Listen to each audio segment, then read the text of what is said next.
सहनाववतु सहनौ भुनक्तु सह वीर्यं करवावहै तेजस्विनावधीतमस्तु मा विद्विषावहै। ओम शांति शांति शांति। वैदिक जीवन पद्धति की इस कक्षा में आप सबका हार्दिक स्वागत है, अभिनंदन है। यज्ञ का जो महिमा मंडन है, यज्ञ का जो महात्म्य है, उसको हम पढ़ रहे हैं। पंच महायज्ञों में देव यज्ञ के ऊपर भी हमने काफी चर्चाएं की पिछली कक्षाओं में। आज पुनः जो याज्ञिक हैं, जो यज्ञ को अपने जीवन में उतारते हैं, जिनका यज्ञीय जीवन होता है, उनका व्यवहार कैसा हो, लोकोत्तर व्यवहार के विषय में आज हम ऋग्वेद के एक मंत्र को आपके समक्ष रखेंगे, जिसमें याज्ञिकों का लोकोत्तर व्यवहार प्रदर्शित किया गया है। निश्चित रूप से यज्ञ हमारे लिए अति महत्वपूर्ण कल्याणकारी विधा है, विज्ञान है, जिसको ईश्वर ने हम सबके लिए बनाया है। मनसा वाचा कर्मणा यदि हम इसको अपने जीवन में उतारते हैं तो निश्चित रूप से हमारा समस्त व्यवहार, हमारा समस्त क्रियाकलाप जो भी है, वो सब दिव्यता से आपूरित हो जाते हैं। तो यह मंत्र बहुत सुंदर है, इस मंत्र को लिखेंगे, फिर इसकी चर्चा आपके समक्ष में करता हूं। कहा पृथक प्रायन प्रथमा,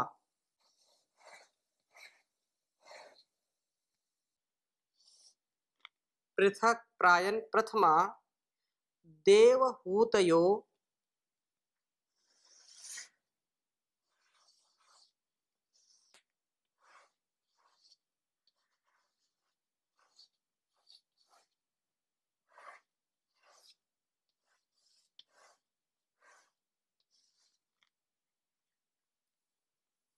अकृण्वत,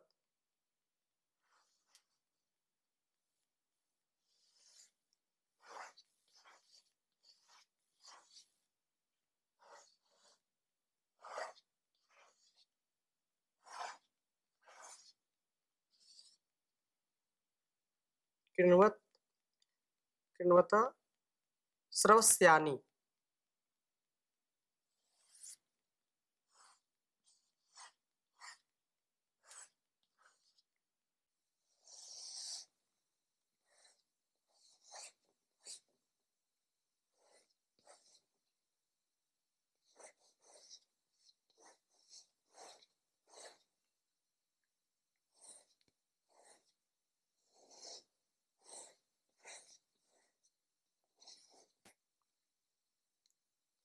दुष्टरा,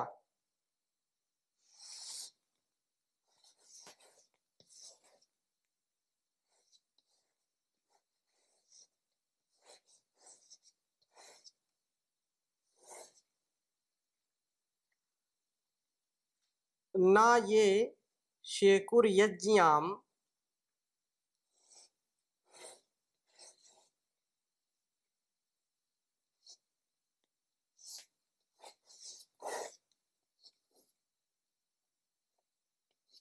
ना ये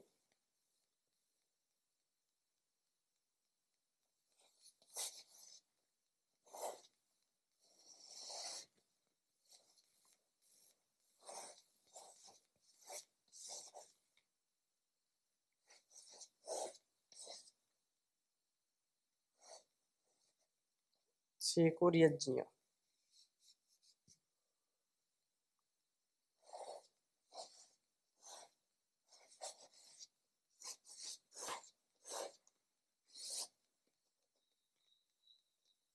शेकुर यज्ञाम नावम आरुहमिर्मैव,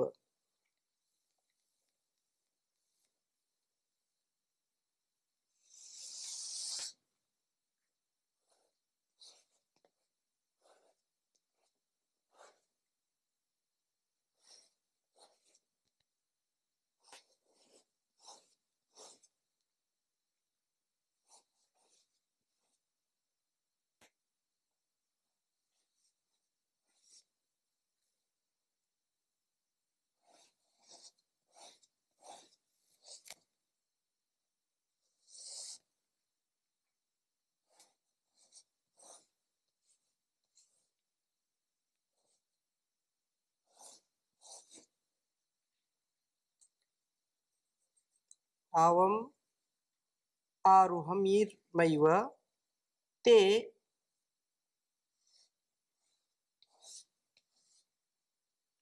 न्याविशन्ता केपयः।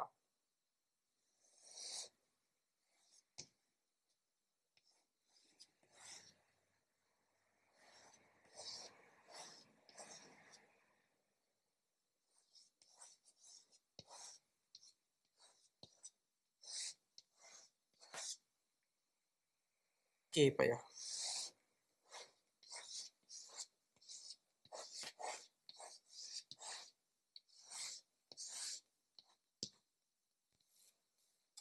उच्चारण करेंगे। पृथक प्रायन प्रथमा देवहूतयो किण्वत स्रवस्यानि दुष्टरा नाये शेकुर्यज्ञियां नावम आरुहमिर्मैव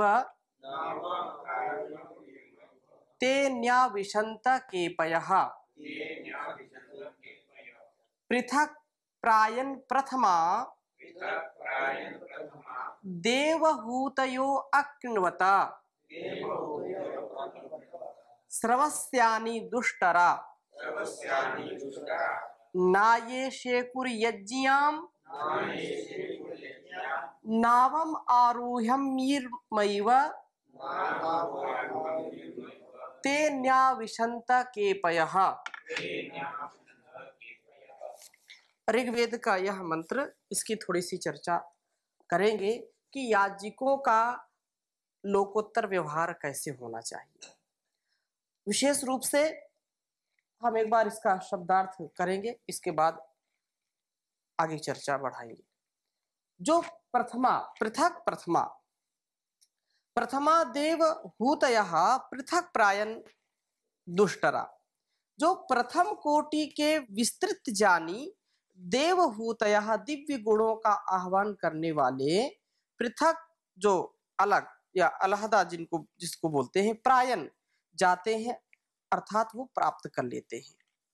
किंतु वो जो दुष्टरा, बड़े दुस्तर, जो श्रवस्यानि श्रवणी यशों को अकृण्वत प्राप्त कर लेते हैं, किंतु जो ये यज्ञाम, इस यज्ञ रूपी नाव पर आरूहम चढ़ने में न शेकुहु समर्थ नहीं होते, वे निश्चित रूप से केपयः, केपयः कुत्सित, शास्त्र विरुद्ध, वेद के प्रतिकूल या उससे विपरीत कर्म करने वाले ईर्मा एव, यही इसी लोक में, इस दलदल में, संसार सागर में न्याविशन्ता, नीचे नीचे धंसते जाते हैं।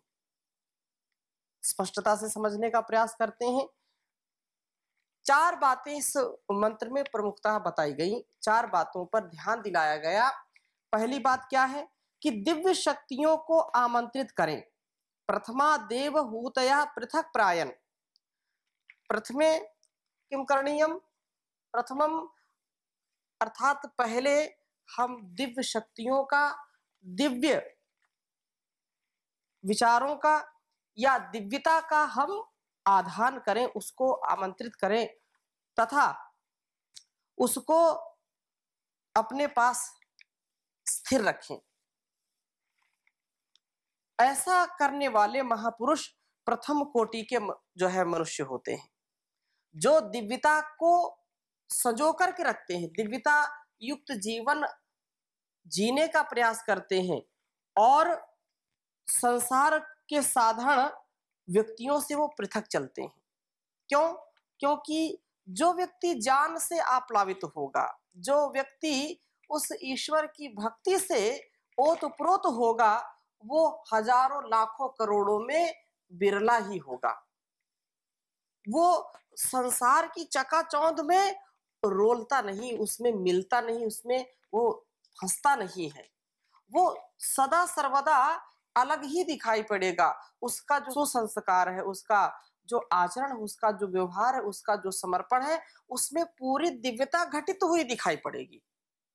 व्यक्ति को आप देख करके ही बता सकते हैं कि ये कितना व्यक्ति दिव्यता युक्त है और कितना ये कुत्सित है, जब आपका सामर्थ्य धीरे धीरे बढ़ता है। और वो व्यक्ति जो याज्ञिक है, तो यजनीय उसका जो स्वभाव है, जो कल्याणकारी स्वभाव है, तो व्यक्ति का उठना बैठना बोलना सुनना सब वो पता चलता है कि वास्तव में ये बिल्कुल अलग है, और वो बचपन से ही दिखाई पड़ने लगते हैं। छोटे बालपन से ही ऐसे महापुरुषों के अथवा ऐसे दिव्यता से युक्त जनों के स्वभाव को देख करके, उनकी दिव्यता को देख करके ये पता चलता है कि ये व्यक्ति बिल्कुल कुछ ना कुछ तो जरूर करेगा, अर्थात शुभ और दिव्य जीवन व्यतीत करेगा। मंत्र में दूसरी बात क्या कही? वे संसार में ऐसे अद्भुत कार्य करते हैं जो बहुत ही कठिन होते हैं। संसार में वो जो है निश्चित रूप से विशेष कार्य करने वाले होते हैं। वे ऐसी सामर्थ्य से युक्त होते हैं कि वो सर्वसाधारण व्यक्ति उसको कर नहीं सकता, असाधारण बनकर के ही व्यक्ति उसको कर सकता है। ऐसा सामर्थ्य उनके अंदर आ जाता है। अद्भुत कार्य करते हैं, अद्वितीय कार्य करते हैं, जिनके जीवन में दिव्यता है, जिनका जीवन यजनीय है, इसी के लिए उनका जन्म होता है। तीसरी बात मंत्र में क्या कही?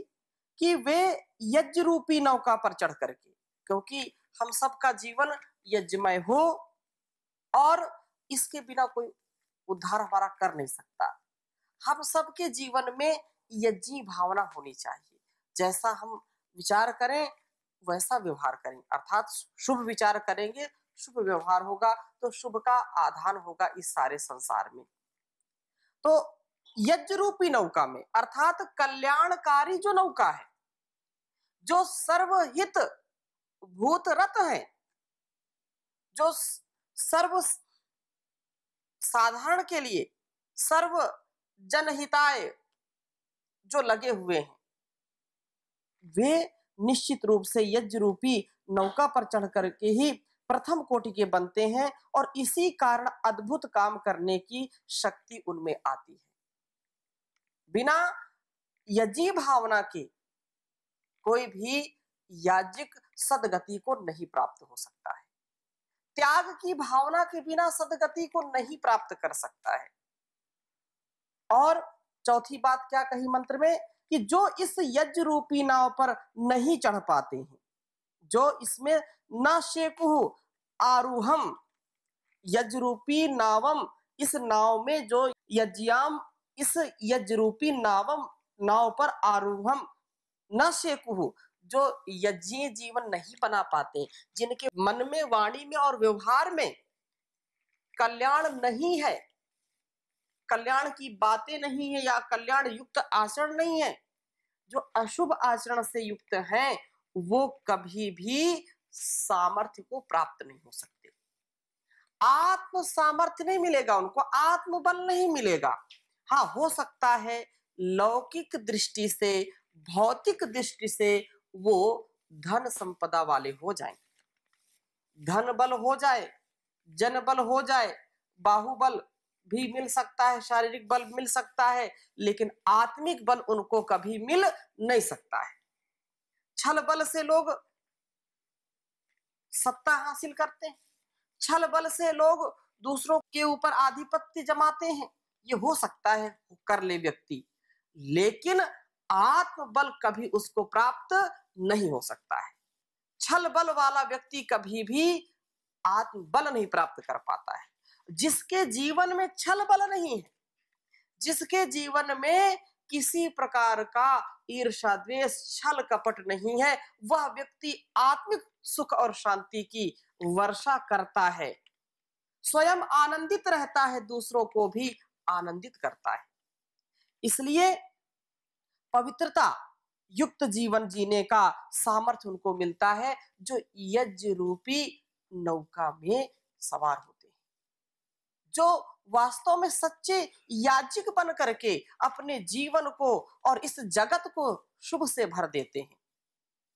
अतः यह जो वेद मंत्र है हमको दिशा देता है कि हमारे जीवन में अद्भुत यदि हमको क्षमता से ओतप्रोत होना है, यदि निश्चित रूप से हमको इस सांसारिक दलदल में नहीं फंसना है, तो इस छल बल से बचना पड़ेगा। और छल बल से बचने का, दलदल से बचने का एक ही उपाय है कि हम कमल के जैसे अपने जीवन को व्यतीत करें।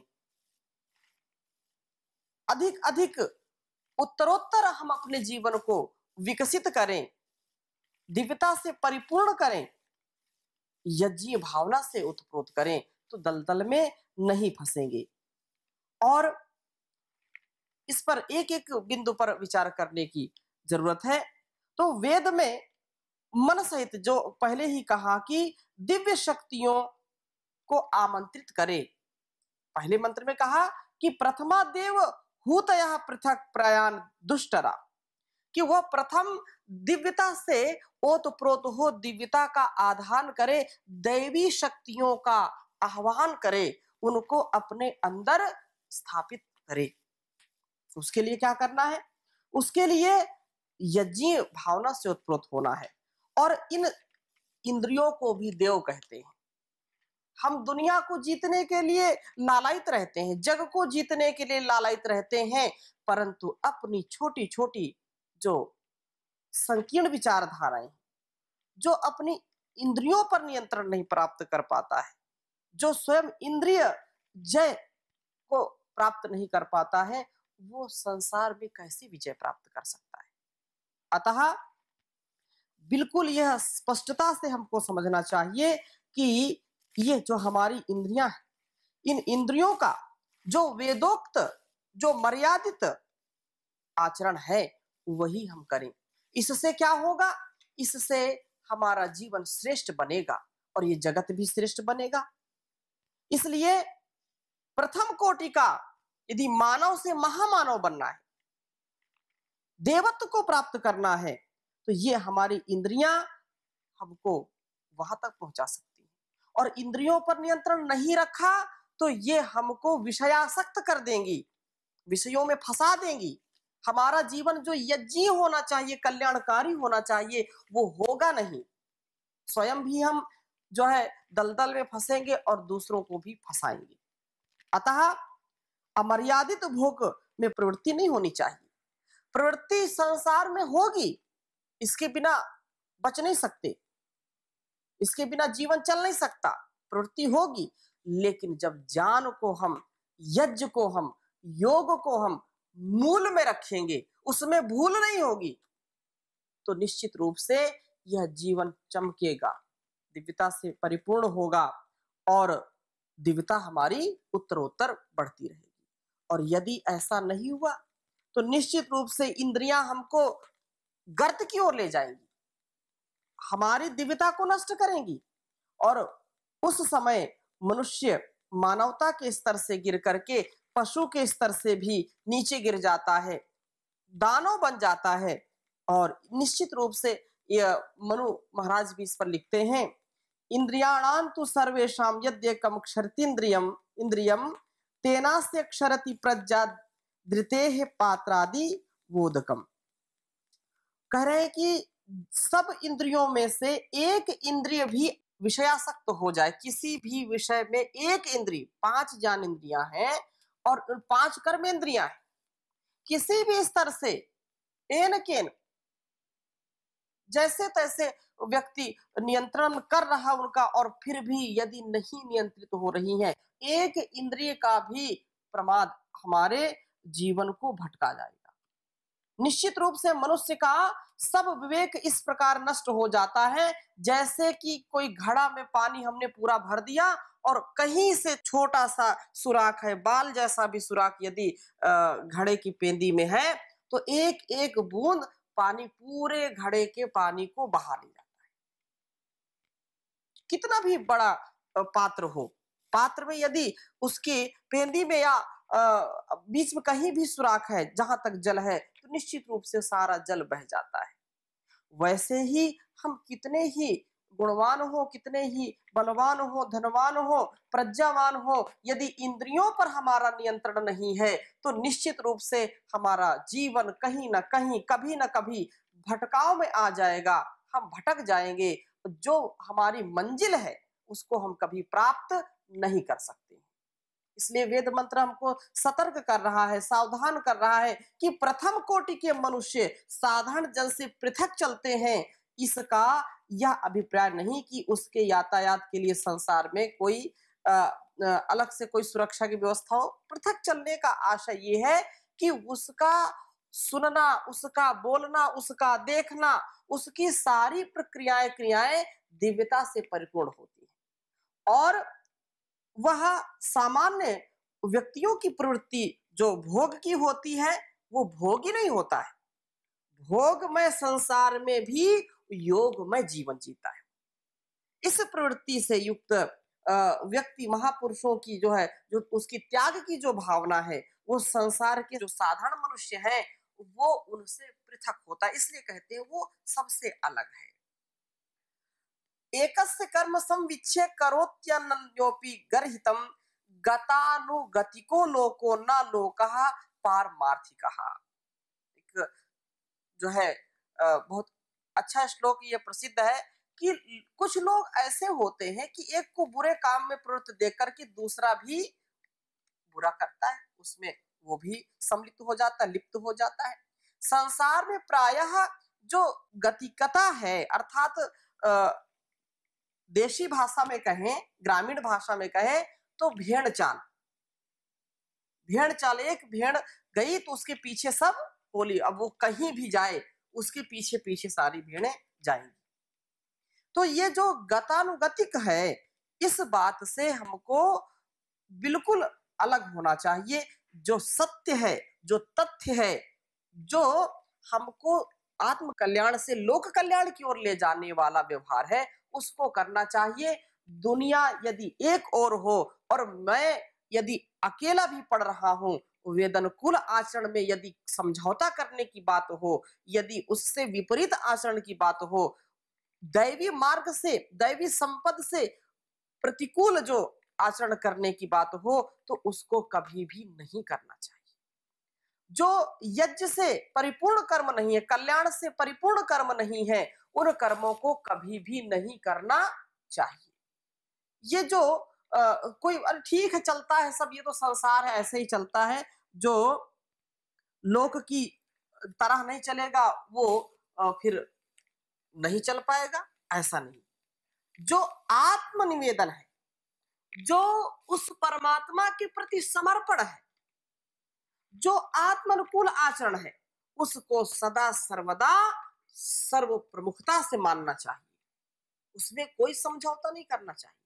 यदि जो सत्य है, तथ्य है, जिसको ऋषियों ने और हमारे जो है ऋषि मुनियों ने आत्मसात किया है, जिसको वेद भी प्रोत्साहित करता है, वेद भी जिसकी चर्चा करता है, आदेशित करता है, वही आचरण करना चाहिए, यज्ञीय कर्म करना चाहिए और उस परमात्मा से सदा यह प्रार्थना करनी चाहिए कि संसार बैरी हो जाए तो हो जाए, लेकिन मुझको तुम्हारी आज्ञा अर्थात वेदवाणी, परमात्मा की वाणी है, उससे बिल्कुल इधर उधर कोई कार्य नहीं करना है। केवल आपका सहारा चाहिए। किसी कवि ने बहुत सुंदर लिखा, कुछ भी न करुणा निधान चाहिए, कुछ भी न करुणा निधान चाहिए, एक तेरी दया दयावान चाहिए, एक तेरी दया दयावान चाहिए। धन की न धुन कभी मन में समाए, जिसके नशे में तेरा नाम भूल जाए। धन की न धुन कभी मन में समाए, जिसके नशे में तेरा नाम भूल जाए। ऐसा न कोई सामान चाहिए, ऐसा न कोई सामान चाहिए, एक तेरी दया दयावान चाहिए, एक तेरी दया दयावान चाहिए। दुनिया सताए तो सताने दीजिए, दिल भी दुखाए तो दुखाने दीजिए। दुनिया सताए तो सताने दीजिए, दिल भी दुखाए तो दुखाने दीजिए। मेहरबान तू ही मेहरबानी चाहिए, मेहरबान तू ही मेहरबानी चाहिए। एक तेरी दया दयावान चाहिए, कुछ भी न करुणा निधान चाहिए, कुछ भी न करुणा निधान चाहिए। एक तेरी दया दयावान चाहिए। निश्चित रूप से ये वेद का जो उपदेश है ये हमको जीवन में उतारना चाहिए। और अगली बात क्या कही, खाक भी रमाएंगे रमाना जो पड़े, झोपड़ी में जिंदगी बिताना जो पड़े। संसार के लोक में जो लोग हैं वो अट्टालिकाओं की चाहना करते हैं, लेकिन जो साधक है, जो सबसे पृथक है, उसको आत्म संतोष चाहिए, उसको आत्मानंद चाहिए, उसको सच्चिदानंद चाहिए, उसको इस लोक का सुख मौज मस्ती नहीं चाहिए। खाक भी रमाएंगे रमाना जो पड़े, झोपड़ी में जिंदगी बिताना जो पड़े। बंगले न कोठी मकान चाहिए, बंगले न कोठी मकान चाहिए। एक तेरी दया दयावान चाहिए। क्या करूं उसे जो तेरा नाम न जपे, मन में मगन सुबह शाम न जपे। क्या करूं उसे जो तेरा नाम न जपे, मन में मगन सुबह शाम न जपे। ऐसी न बेमोल जुबान चाहिए, ऐसी न बेमोल जुबान चाहिए। एक तेरी दया दयावान चाहिए, एक तेरी दया दयावान चाहिए।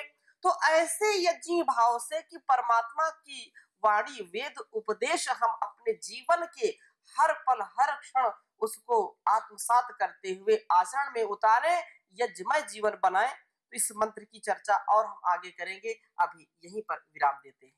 ओम शांति शांति।